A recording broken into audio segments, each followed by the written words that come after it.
Hi, everyone. Welcome to the first preview of the View conference. My name's Ian Fales. I'm a visual effects journalist and the editor of Befores and Afters. With me today is Hal Hickel, animation director at ILM. Hal is a Oscar winner for Pirates of the Caribbean Dead Man's Chest, and he's also a further 3-time Oscar nominee. I'm sure you all know Hal Hickel.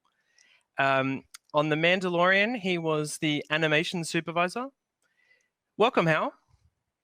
Thank you, Ian, and welcome everybody who signed on. Thank you for joining us today. We hope it's of interest. I'm really excited to talk to you today because I am obsessed with The Mandalorian. I've watched it twice. I've watched the documentary series probably twice. So it's really cool to talk to you about all the virtual production side and the animation side. Before we get started, I just wanted to have a really quick 2 minutes to say thank you to the View conference. Thank you to Maria Elena there, who does an amazing job making this happen. Thank you to OGR, Absolutely. who's making this virtual event happen. View is happening in October for real, between the 18th and 23rd of October. And it will be an event in Turin, but also online. So keep an eye on the website for more information about that. Hal and I are going to talk about The Incredible Mandalorian. We're going to leave time at the end for questions, which you can submit on the website that you would have gone to. And we'll try and get to as many as we can. It might be a bit tricky. But let's jump into it. How, obviously, the biggest game changer with The Mandalorian was its virtual production side, LED walls, real-time rendering, and just doing that for television as well, which was pretty incredible. I wanted to get Yeah. your overall thoughts on that and how that actually impacted your particular role as an animation supervisor. Well, first, in terms of, because people seem to want to talk a lot about whether this is going to change film production entirely. I don't think it will. It's a great new tool. It's suitable for certain things, and it requires a filmmaker who is curious about technology, as John is. John's very curious about Favreau is very curious about technology and process. He's always looking for better ways to do things, not just gee whiz, neat tech new ways to do things, but the things that make sense to him. So he's a perfect fit for something like that because he thinks through what it'll be great for, what it won't be so great for, and so what's the plan B, and that's very important with something like this, what we call the volume, this big video wall space, because again, it's not suitable for everything, but certainly for our project, it's perfect because it's Star Wars, so we have lots of environment work, and ordinarily that would get pushed off to the post production, and we'd have actors against a lot of blue and green screens. So we avoid that to a large extent, not completely, but to a large extent. Also, our lead character has shiny armor that he's wearing all the time, and having all that environment around him really reflecting in his armor rather than blue spill or green spill is huge.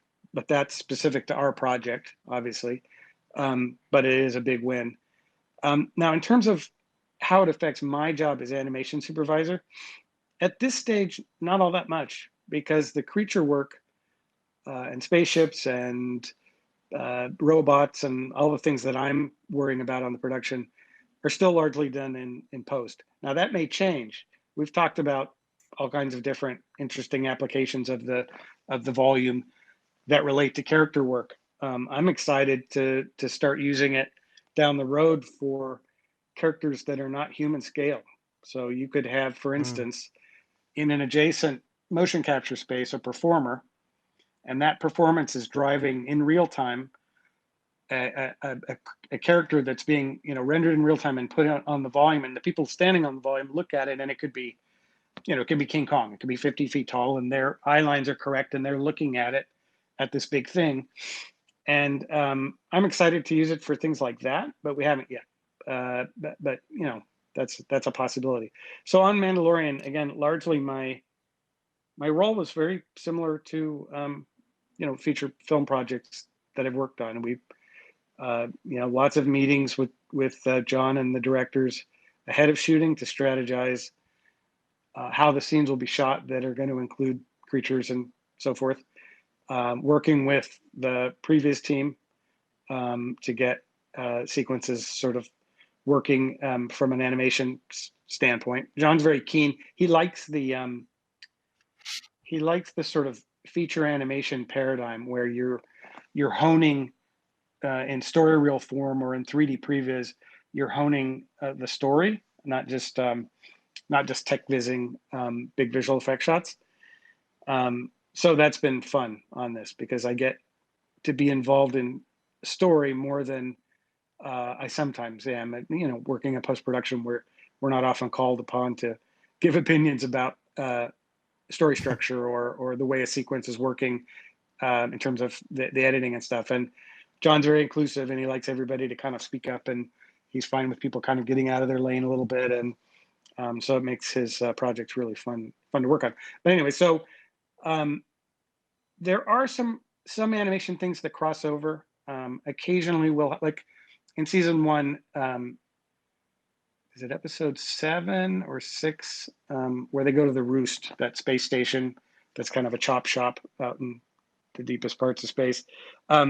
That interior, that volume load for that big hangar where the Razor Crest comes in, did have people in it. It had digital extras in the background, you know, walking around or welding or doing bits of stuff. So in that sense, there was a little bit of CG character work in the volume. But as I've said, so far, largely my work happens in post as it normally does.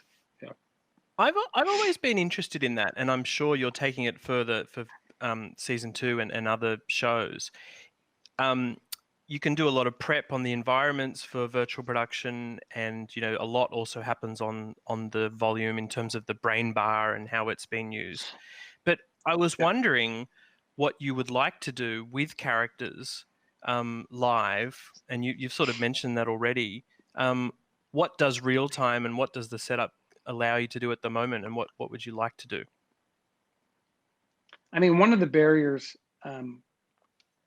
to doing finished character work in the volume is just, you know, making it performant, something that can render in real time. Now, we've all seen really stunning recent real-time rendering demos of, you know, like humans, digital humans that look amazing, and they're being rendered in real time. And sure, that convergence is coming, but currently, when you've got a whole environment in the volume that's being rendered in real time, maybe some vehicles or other things, by the time you get down to characters, you're not going to have a lot of polygons left, or however you want to express that. So for the time being, outside of kind of proxy versions of characters that could kind of help us in, you know, to give actors eye lines and that kind of thing, I think, you know, character work for the time being is going to remain largely a post-production thing. Now, again, I've seen some absolutely stunning real-time rendered short films with creatures and everything else. But, and I'll just say up front right now, I'm not very knowledgeable about real-time rendering. I'm not a gamer. I like games, and I think they're stunning. I just never seem to have time for them. I'm getting interested in it, but just to say, when we get to the Q&A part of this, please, no one ask me what the dot pitch of the LED screens was, or the what machines the brain bar is using to render this thing, because I don't know those things. But in terms of like Right. how the benefits of the volume, I mean, it's just evident from the minute you walk out there, you know. And for years there's been, you know, this conversation about giving not having so much blue screen and green screen because actors don't have anything to react to. And you know, you hear some actors say, yeah, we like to have less of that, and then you have other actors saying, hey, we imagine things for a living, so it's not a big stretch. But I will say, when you step out on the volume and there's some, you know, it's Navarro landscape has been loaded up or whatever it may be, it's stunning. It's really immersive. It's amazing. Now the 3D part of it, the rendering of perspective that's correct from the taking camera, that only works if you're looking through the taking camera. But even without that, it just surrounds you. And there's a ceiling on the volume, so it's not just a cylinder. It has a ceiling that's LEDs as well, and it's pretty amazing actually. There was a actually that roost load again from season one where they visit that space station. There were different elements in the load like steam and smoke and sparks from people welding and whatnot. And somebody was when it first was put up, somebody was out on the set and they saw this smoke rising and they're like, fire, we've got fire on the set. But it was just part of the load. It was that convincing. Wow. But it really is pretty neat. I mean, um, like another, when I was first experiencing it on season one, the tavern that opens the first episode where we meet the Mithril, and Mando comes in and has a fight with the Corn and a couple other guys. That bar was built complete, ceiling, it's round. It's almost a dome shape, and placed in the middle of the volume. So when you're inside it and you're looking out the windows and you see the ice planet out there, that's the render on the volume. But the amazing thing is the LEDs are very bright. So when you went inside the tavern, it really felt for all the world like you were in a little building that was in a kind of an Arctic environment, and that was bright sunlight outside. And I know it's just it kind of, the other thing Mm. that's really crazy is it's a cylindrical volume. The wall's a curved cylinder. So when you're in a load that is like a square room, like Werner Herzog's office in season one, that really messes with your mind because part of your mind knows that it's a curved wall out there, but you're seeing straight lines that meet at corners, and it's a trip. Anyways, Yeah. It's amazing. And look, we've got so much to talk about. I'm gonna jump into one thing that really stunned a lot of the audience and was a masterclass in not spoiling your main character or one of your main characters, and that's the child. And then for people to find out that it was a combination of both an on-set puppeteered creature from Legacy Effects and CG animation from ILM, was just, mind blowing for a lot of people, caused a bit of debate about practical versus digital effects. But yeah, really, I don't think in the end people cared because it was just such a great character. Tell me about the best of both worlds for the child, for Baby Yoda. yeah. I mean, anytime you're doing a character like that, where the plan is to have it be a mix of practical and CG, you usually really don't have an idea going into the project what the balance is going to be, and we didn't know with the baby.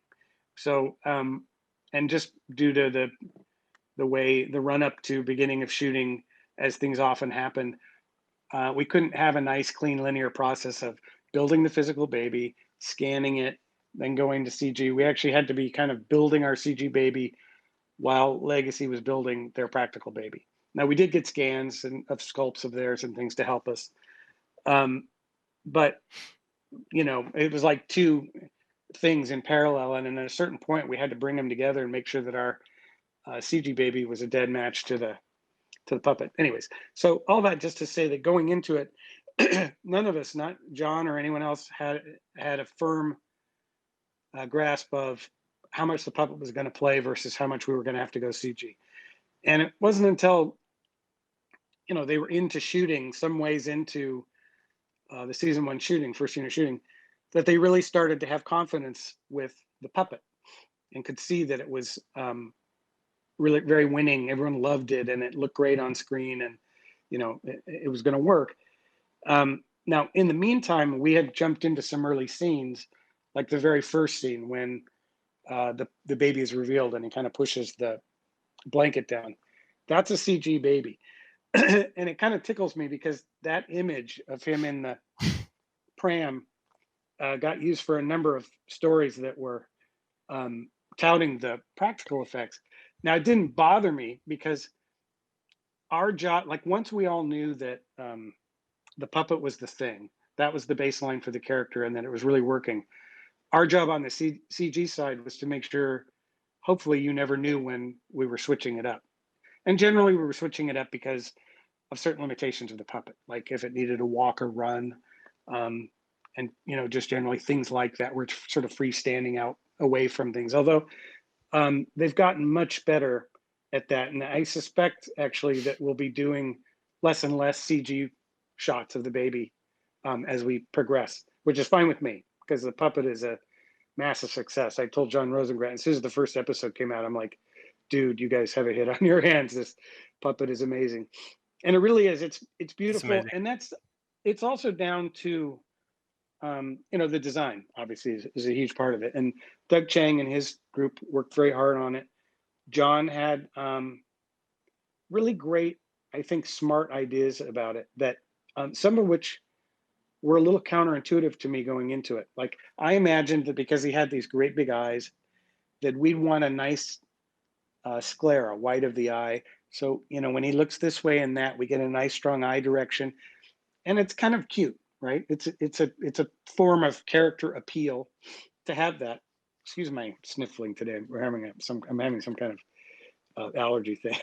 Um, but No um, but problem. John said, but John said, no, I think he should have big, kind of strange, almost animal eyes that have very little white of the eye. You just get a flash of it now and then, mostly not.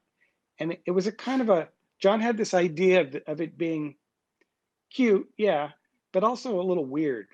And partly Mm. in the way that babies can just be weird. Like if you spend any time around babies, sometimes they'll just stare at you, and you can't really quite tell what's going on in there. They're not frightened. It's not concern. It's not it's just this weird stare. Um, and John, I think, kind of wanted to have that.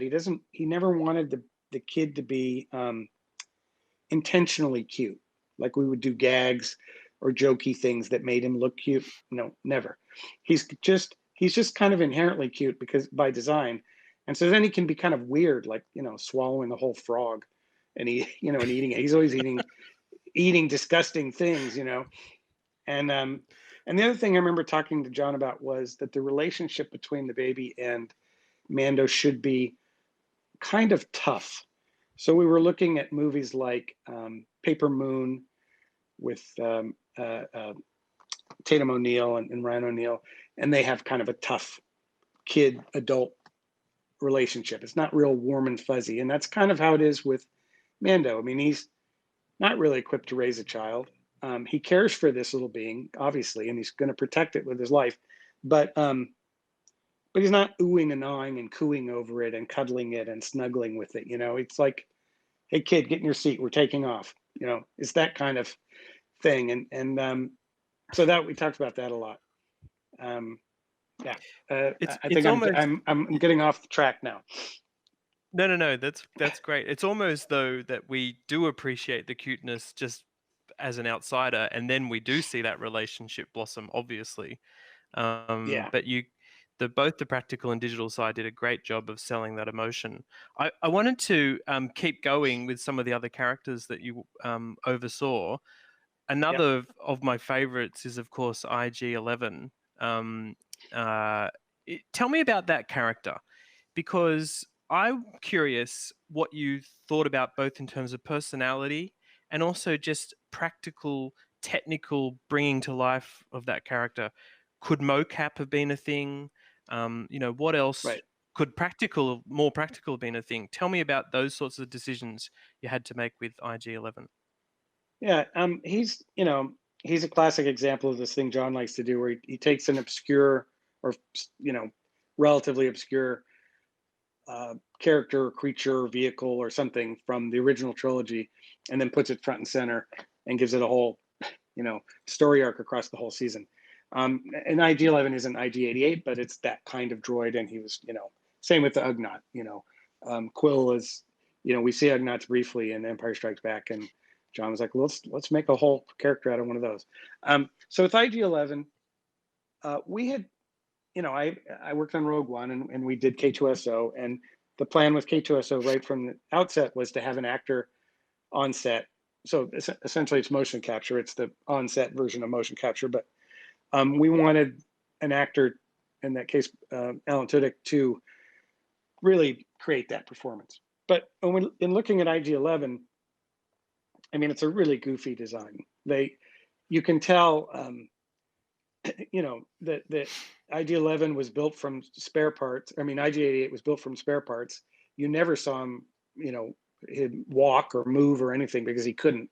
And so when he got to, okay, now we have to do all those things. He's got to walk and shoot and do all this. So we had to re-engineer him a little bit.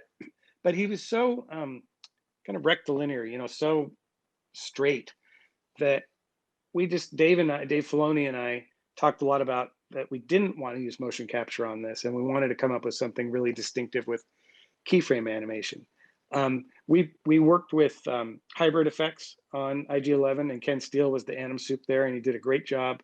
Ken's great, and they really spearheaded it. And Ken and I had discussions about, it's a little bit of a tin robot, but once he opens up and starts firing, then you can see why he would be considered dangerous, because he can just kind of swivel around and shoot in all directions at once, and his head is full of sensors, so he can effectively see everywhere at once.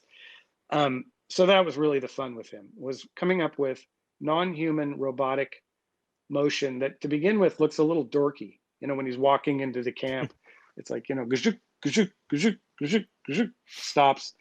But then once he starts firing, it's like, whoa, so he was great fun. And then, Taika doing the voice, that was great. So we had this guy, Rio, playing IG-11 on set, but really just for eyeline for the other actors, not as a motion capture setup. Although he was wearing one of our gray iMocap suits, but so there was that, and that gave us at least a sense of where he should be, in the shots and so forth. And the editors had something to cut to and all that. Now the Josh Props, we call him Josh Props, Josh, the prop guy, they built a kind of from the waist up version of a full size version of IG-11. And that was originally just meant to be for lighting reference. We'd roll it out on set and shoot, some footage of it in the lighting of a given scene. So we'd have that, but it looked great. They did such a good job on it. So we started looking for close-up shots where we could use the prop.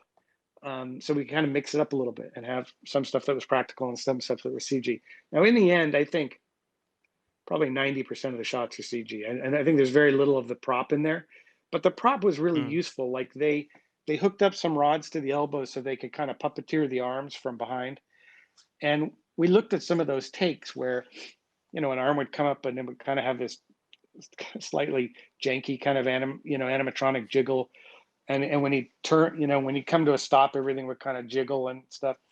And we decided we wanted to emulate that. So there's plenty of shots in there that look for all the world like a puppeteered animatronic, but it's CG, and it's just Ken's team being really attentive to adding in all the little shakes and wobbles and vibrations in the starts and stops of the character to emulate that kind of physical, sort of slightly rattly kind of thing. And so that was IG-11. He was super fun. He does this great thing. Amazing. Go ahead. Where he's stepping past a body and his hips do a 180 as he steps around it, but his torso stays front facing. It's really cool. There were lots of little details like that in his animation that I really dug. So I love it. Every recent Star Wars project, there's at least one character that I just go nuts for lots of reasons. I think in Rise of Skywalker, it was Babu Frick, and there's been others. In Mandalorian, I have to admit how I just love the blurgs, which I hope I'm pronouncing correctly. Yeah. Tell me about those. Tell me about the stop motion aesthetic there. Tell me about also, and this is a theme in The Mandalorian, different visual effects studios worked on the show. And I'm curious how you worked with them. But yeah, just generally the stop motion and creature aesthetic of the blurg was out of this world. I loved it. They were super fun. That's again another example of John taking something really obscure. Those were from, was it Caravan of Courage or Battle for Endor? One of those two made for TV Star Wars specials from the 80s. The blurg came from one of those. And it was stop motion. And when I saw that we were going to have blurgs in Mandalorian, emailed Phil Tippett, and I said, because I knew he had worked on the blurgs back in the day, and I said, did you name these? Because it sounds like a Phil name, blurg. And he goes, oh, we just called them the tadpoles from hell. But they're completely absurd. They're a big mouth on two legs. They're just ridiculous, and so I love them. And John was very keen, not to make the animation look like stop motion, but John understands, as I mentioned before, he's very curious about process and visual effects, and he gets why it is at least some of the things that make stop motion feel different from CG animation frequently. And one of the things is that in CG animation, you can set keys, and the computer will do the in-betweening with splines, and you have to go in and sort of make that look nice and not just let the computer do it or it looks terrible. But things will move that you didn't specifically assign to move. In stop motion, nothing moves if you don't move it. You got to move the whole puppet, every part of it, for every frame, and there's an intention to that, and there's also a kind of restraint almost that John wanted to make sure that we had that feeling in our CG blurgs. So John has done a lot of work with Stupid Buddy Studios on different projects. So Tony McVeigh in Doug Chang's art department, and Tony goes all the way back to Return of the Jedi and maybe beyond. I mean, he sculpted the original Salacious Crumb and all kinds of things. And he'd been doing all the maquette work for Doug on Mandalorian and other projects. And so Doug had Tony build a stop motion puppet of a blurg with an armature and a rubber puppet with a little quill astride it, and that was sent over to Stupid Buddies, and they did some tests, some runs and walks and things, and it ended up being kind of a style guide for us. Although there is one piece of stop motion in the show, and it's the first time Mando sees the blurgs when he's looking through his scope, and we kind of zoom in and see a couple of blurgs there. That's a stop motion shot by Stupid Buddy. So we got a little tiny bit of stop motion in there. You can't. I mean, great. It gets tricky because stop motion definitely has a look, and it's beautiful and it's dreamlike, but it can be a little hard to mesh that with with modern visual effects, which tend to have more emphasis on realism rather than the sort of dreamlike quality that stop motion has. But it was super useful to us, as was doing the motion control thing with the Razor Crest, which I assume we'll talk about at some point here. But those were both kind of similar pursuits of style in a way. So yeah, but the blurgs, yeah, I love them. And then in the scene where Mando, because we had quite an elaborate motion base that worked great, and so there were animation cycles, walks and runs and trots and things that were created ahead of time.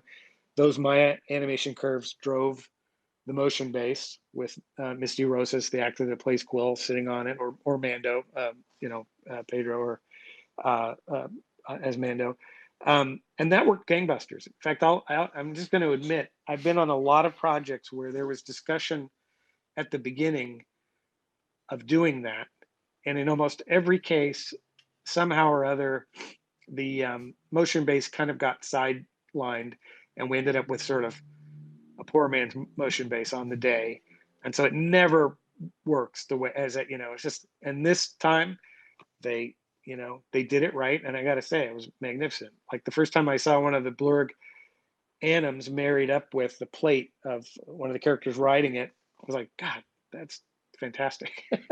And that's not like new technology or anything. It's just I've been waiting for a project where we actually, pushed all the way through that process and did that. But what I was going to say is, but for the scene where Mando is learning to ride it, for that we just rented a mechanical bull from one of those party stores or something, and that's what Brendan, the stunt guy, is riding in those shots where it's like spinning around and bucking and all that stuff, and it worked great. Sometimes low tech is better. Awesome. You mentioned the Razor Crest and the stop motion. Sorry, the miniatures and motion control side of that. That was teased at a Star Wars celebration, and I think brought the house down.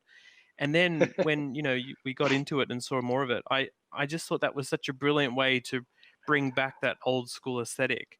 But you had a key role, right, in visualizing how the thing would be shot. Tell us about that.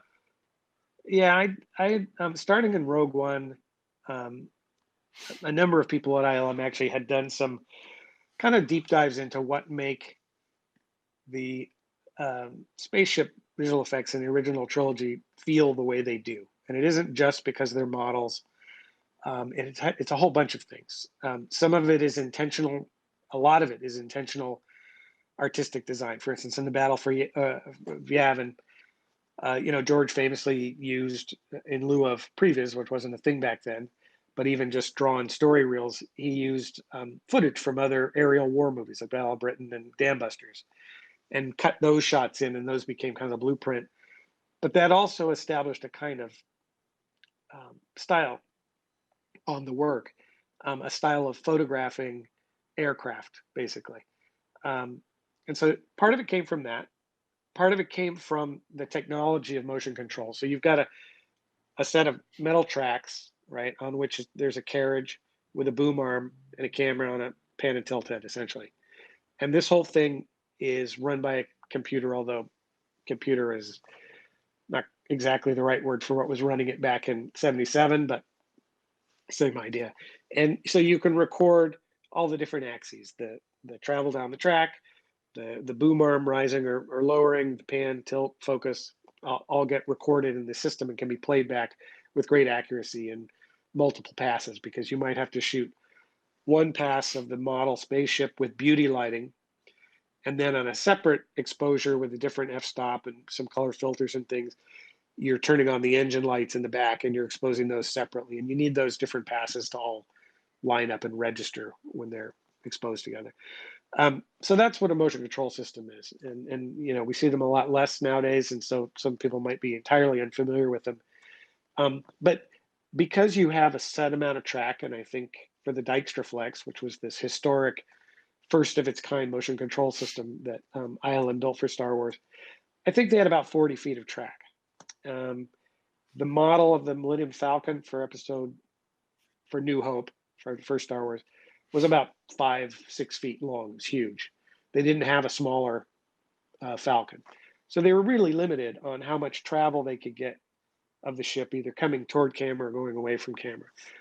So what you don't see at all, really, in New Hope, for instance, are whip pan shots where a spaceship is coming at us from a great distance and passes camera very rapidly. We kind of whip pan with it and see it going away. A very dynamic thing. In fact, there's almost none of that in any of the original Mm. trilogy films. Very little.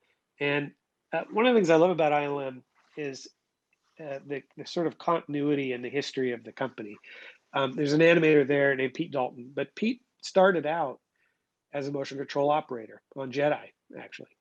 And so I went to Pete and I was talking to him about this, what these limitations and what they kinds of things they cause. And he explained to me, he said, yeah, if you wanted to do a whip pan shot, if the camera is back here, you had to rotate the ship and yo-yo the camera in and out. So it's sort of the ship's pointed at you as the camera's going in, and then it rotates around and it's pointed away from you as the camera yo-yos back out. It's really hard to coordinate those things and get the background looking just right and all that. So there are very little of that kind of work. Now we did allow ourselves flybys in Mandalorian, and that was just, John was like, I just like those shots. I think we should allow ourselves to do those. But anyway, so I did this whole deep dive, starting on Rogue One, looking at the effects, and then that just bled into Mandalorian. And there's a bunch of different things. I would say one of the big sort of signature things that makes those shots feel the way they do is that, um, so they're shooting it like an X-wing, let's say, with a motion control camera. The stars are filmed separately. They might be filmed on an animation stand. They might be filmed using the motion control camera and filming a big black sheet of paper with pinpricks in it, or whatever it might be to generate the star field. But usually the star field wasn't filmed with the exact same camera move for a variety of just kind of practical reasons.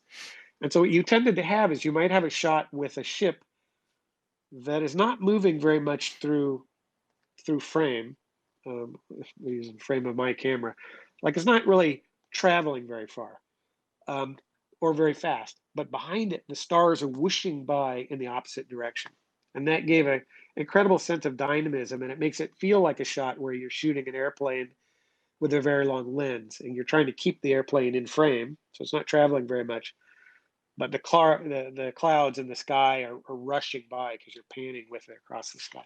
Mm. So that kind of aesthetic gives the shots a dynamism, and you can add that kind of cross grain star motion to all kinds of shots to give them a completely different kind of dynamic. Like you might have a shot of just a ship traveling away from camera, with really not really any sense of it turning or going anywhere. But if you put the star field traveling in a diagonal, or either north or south, be out beyond it, suddenly the shot feels like the ship is in this big arcing turn, or it's pulling up or whatever. And so digging into all that was super fun. Meanwhile, John Knoll was building a motion control rig of his own design in his garage. Just the head of And ILM building a motion control rig. No big deal. that's it's so John Knoll. He wrote the program to run it too, to run the motion control system. Um, so he was building it, but he had designed it in the computer first. So he had a CG model, so we ported that over to Maya, and I used that. We rigged it, and I used that to tech viz all the motion control shots. So I knew that I was designing a shot that the rig could do. And we had likewise about 40 feet of track. We elected not to have the complexity of a boom arm, for the camera, but if your camera's on a track and you can pan and tilt, that can give you a lot of, you know, movement of the ship through the frame that simulates it rising or falling or coming in from the left or the right, but it's really just the camera panning, tilting, and traveling on the track. So it was pretty ingenious, and we cranked through about 15 or 16 shots. So there are, a fair number of shots of the Razor Crest in season one that are CG, especially when it's landing or taking off, because we didn't build landing gear into our model, and our model was about 2 feet long. But a lot of the space shots, or arriving at a planet, leaving a planet, that kind of stuff is the miniature Razor Crest. And the thing was, we're at a stage now where we can easily make a Falcon that looks like the model. We can make a X-wing that looks like one of the models. The Razor Crest had a completely different finish to any other Star Wars ship we've had so far. It's not as mirror finish as Padme's ship. It's certainly not a matte finish like the Falcon. It's somewhere in between. And so it was really useful to build the model first as a lighting reference. You take it outside and look at it in real light and photograph it. But we went to the extra length of actually shooting it, and shooting it with a motion control system, again, to kind of enforce that sort of magical style that the original trilogy had. That again, comes partly from the limitations of your rig that you're shooting with, but a lot of it comes from just intentional design choices that George and John Dykstra and the other folks back in the day made on the first film. Brilliant. I just thought that was so cool that you even did that. I'm going to open it up to questions really soon, and we'll be able to look at some questions to ask you.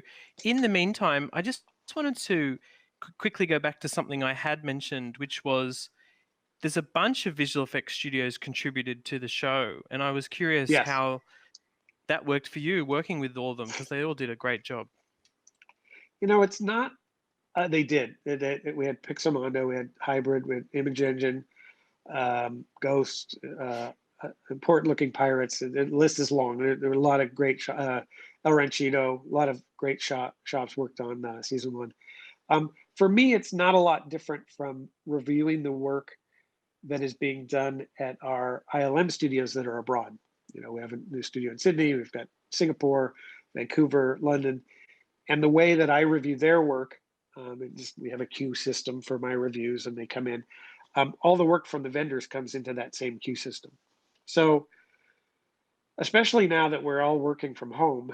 Um, it's not a lot different working with, say, hybrid on a sequence than it is working with the team at ILM on a sequence they're working on. So, you know, I believe me, there's nobody who would love more to have a crew of animators I can sit down with in dailies in the theater than me. But the current reality, both in terms of big visual effects projects have a ton of vendors working on them, and you just have to get used to the fact that a lot of your crew, even the ILM crew, isn't in San Francisco. It's different places, and then on top of that, the COVID thing and working from home. So I am pining for the day when I can be back on a project where I can sit in a room full of animators and we can look at stuff and talk about it. But now is not that time. Okay. Well, I'm going to jump into the questions. One of them here, I think, is from Jerry. I can't quite see the name of it. I'm really sorry. The question is, Star Wars is famous for giving even the most disgusting monsters a unique personality and behavior. How did you ensure the creatures in Mandalorian felt unique and real? It's the classic conundrum of creating fantastical creatures where you're certainly trying to make them seem as real as possible, but something like a blurg is just inherently absurd. Like it's just nuts. So, um, of course, we look to nature wherever we can. The mudhorn, obviously, great analogies in human nature with a rhinoceros to look at and study. Blurg, there's nothing like a blurg, so we just have to kind of make it up. Um, but you're always kind of looking for some kind of natural truth in creatures. Whether it's even if it looks ridiculous, if it kind of feels like for instance, I grew up, part of my childhood was on a cattle ranch. So when we see the blurgs in Quill's little ranch and he's feeding them and he's patting them on the head or whatever he's doing, I think of cows, and so it's not like I told the animators make it move like a cow, but I could kind of draw on that and think about it, and what kind of they're sort of domesticated, but they're also kind of dangerous, and I know. So it's just every character is different, but as I said, I try to find some kind of analogy to the real world and to real life to kind of ground it, even if it's just in some kind of vibe that it has that is reminiscent of something that we understand and know. Because if every aspect of it is completely alien, it's pretty hard for us to kind of latch onto it and understand it. Plus, you know, I always say, like, I hope that when all the texturing work and the lighting work and rendering and the animation and all that's done, I kind of want people to feel like they know what that thing would feel like to put your hand on it, or you kind of know what its breath would smell like, if you if you were standing too close. Um, and that just comes from tons of little decisions along the way that you hope you make right. Thousands of little decisions on the whole project, really, and you just hope you make enough of them right to succeed. That's great.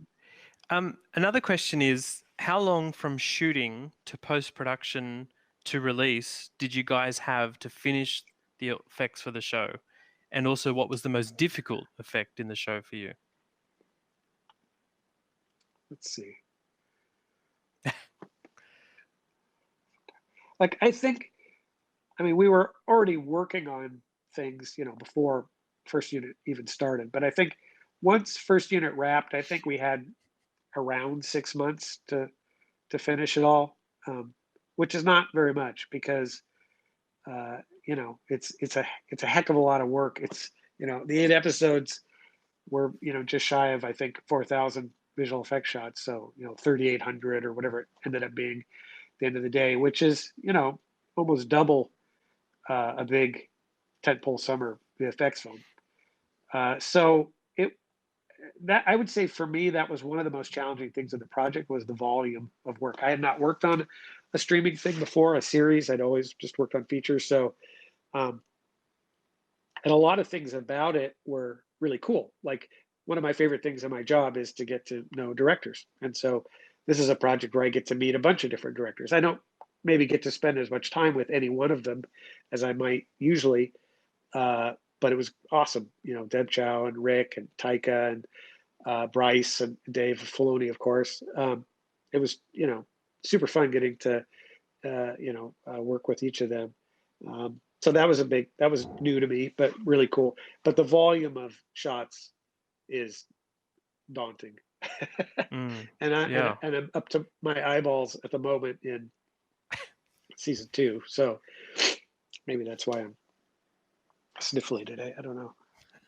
It's just come on. It's actually just came on like about an hour before this thing started. I was like, I'm getting a little congested. And now I'm like totally plugged up. It's crazy. And just on season 2, It's how not you're going to tell it's us not the COVID. whole plot and what happens, right? Yeah. That's next. Stay tuned, everyone. I'm gonna Okay, spoil good. everything. Yeah. No.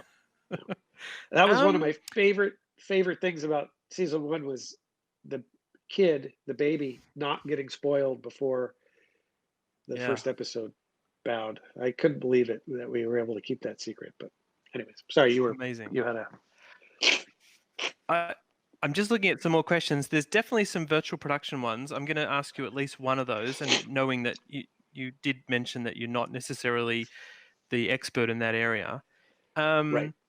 This is an interesting one, and I don't think it's that controversial. It says, despite the virtual production on Mandalorian, how much of post-production was there in this series? Well, we've obviously been talking about all of the creature work. I think that might Yeah. also be hinting at, okay, you've got these amazing virtual backgrounds, but is there also still CG environment work that was done and other fixes Oh, necessary? absolutely. There's the whole range from shots that are final in camera on the volume to shots where we actually end up replacing everything that was on the screen. And it really just depends on the sequence, and the reasons for doing that vary. So there was that whole range. But I have to say, we went into season 1 with a very conservative estimate of what amount of shots we could get in camera or close to in camera. Because sometimes they're a little, for instance, the volume up where the ceiling meets the wall, there are some motion control infrared cameras that dot around there. And so, those have to be painted out. And sometimes there's a little blend that needs to be done between the set deck floor or, ground plane and where it continues into virtual, virtual space on the other side of the wall. So little tweaks like that. But all of our estimates were completely exceeded. I should by now have some kind of, 20% of shots were this and 30, I don't have that, but I can say that everyone has been really happy and surprised at how much in camera stuff we're able to get or close to in camera. As I said, there's a percentage of shots that are just done. And then there's, another percentage of shots that are, just need some really cosmetic fixes and then they're fine. And then you work your way all the way up to certain situations where the load on the day was just to give us the lighting that we needed, but the actual imagery was not what we, final. We know we're going to replace it. So, so it's all those things. Another question, and I'm not sure if you can answer this either. Someone's asking, were scale maquettes used for lighting reference at all? And if so, what's the best scale for that? Obviously, IG-11 there was a prop there, but I'm curious as well whether any other maquettes were brought onto this volume for filming, for reference. Sometimes, yes. I'm trying to think of another example. And Doug's art department did make maquettes for everything, but those generally weren't taken to set as to be put in the lighting as lighting reference. They built IG, as I said, or at least from the waist up. I think what else we might have had an object that was close to the real thing. Not that much in this case, but No. it's still an important thing to do. We had on Pirates, we had a sculpt of Davy Jones in a big Pelican case that we hauled around to every set, and we, as soon as they'd yell cut, they were, we'd run in with the head, and ask them to squeeze off some frames, and it was great lighting reference. So, it's totally valuable to do. I'm kind of drawing a blank on this particular project on things um, where we had maquettes for lighting reference. There is some stuff in season 2 we're doing where we're doing that, but I can't talk about what it is. But That's all right. but Let's not leave that not as a much on teaser. season 1. Yeah. Next question is, how have you grown as an animator or animation supervisor after working on Mandalorian? I haven't grown. I've shrunk, actually. No. I this is just going to sound like I'm kissing up, but the fact is, I find I learn a lot from John, but now I'm Favreau, but I'm also learning a lot from Dave Filoni and from the other directors. And I'd say John's eagerness to have people contribute ideas, throw out ideas, and even get out of their lane a little bit, like me saying in a meeting, I feel like we could tell this story in 4 shots instead of 7. It's feeling a little cutty. That's not going to raise hackles with the editor or whatever. People aren't going to be like, hey, that's not your thing. And so because John encourages that, it's important to him. That's where I feel like I've grown a lot on this show, like getting to stretch muscles I don't usually get to stretch, and think about and participate in, like, hey, we're gonna watch down a whole episode. Come on in and let's all hash through it and talk it through. And so it's great. And I've been on other visual effects projects where I had those kinds of opportunities, but it's rare, because we are generally in post production and we're not, usually tasked with solving those kind of problems, or at least not always.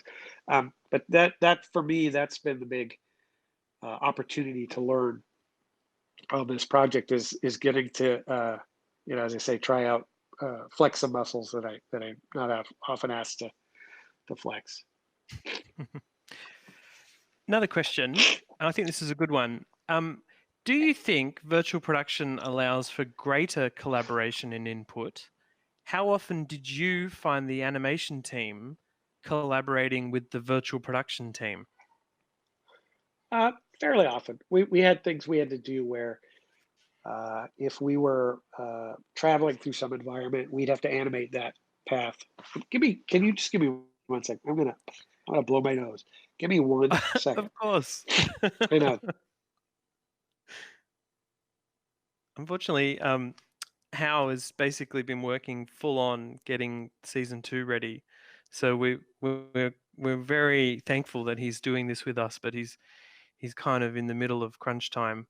So I imagine it's pretty hard for him. I'm going to wrap it up very soon. Thank you for all those questions. I couldn't quite read the people's name on the questions because it's just coming through to me a bit blurry. But I really appreciate you sending those through. When Hao gets back, I think I'll be able to ask one more and then we'll wrap it up. Unless anyone's going to send in a really quick, crazy question. Let's do 2 more. But it's been fantastic. You're back. Yeah. Can you hear me? I can hear you. Can you hear me? Okay, good. Yep. I say let's do 2 questions. Let's do 2 more questions. Okay. 2 questions. I'm pushing it. What time is it where you are, Ian? What time is it there? One thing that you mentioned right up front when we were talking about virtual production right at the beginning, and a question has come through about that, which is what scenarios are not suitable for the volume? I mean, a simple one, although I've seen some pretty good results over the course of the first and second seasons, but an easy one to just throw out is really direct blasting sunlight. If you want, direct, because you'll notice a lot of scenes that are shot in the volume, even if they're exterior scenes, the characters might be in an area of shadow. Like if it's a rock canyon, you might see bright areas of sunlight coming through and hitting places that are in the virtual environment.